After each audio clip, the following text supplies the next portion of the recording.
স্কুলের ক্লাসরুম। সকালবেলা ম্যাডাম ক্লাসে ঢুকলেন। ম্যাডাম বললেন, আজ সবাই পরীক্ষার জন্য প্রস্তুত হও। তাইফ ব্যাগ খুলে দেখে তার রাবারটা নেই। উফ, এখন আমি কি করব? হঠাৎ টেবিলের নিচ থেকে একটা ছোট্ট আলো ঝলমলে রাবার গড়িয়ে এলো। তাইফ অবাক হয়ে সেটা তুলল। রাবার হেসে বলল, আমি জাদুর রাবার, তুমি যা লিখবে আমি ঠিক করে দেব। তাইফ হাসতে হাসতে পরীক্ষার উত্তর লেখা শুরু করল। ভুল লিখলেই রাবার নিজে নিজে ঠিক করে দিচ্ছে। সবাই অবাক। শেষে ম্যাডাম খাতা দেখে বললেন, তাইফ, তোমার সব উত্তর একদম ঠিক, কিন্তু নাম লিখোনি।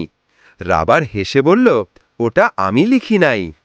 তাইফ হেসে বলে, শিক্ষা নিলাম, জাদুর রাবার থাকলেও নিজের কাজ নিজেকেই করতে হয়।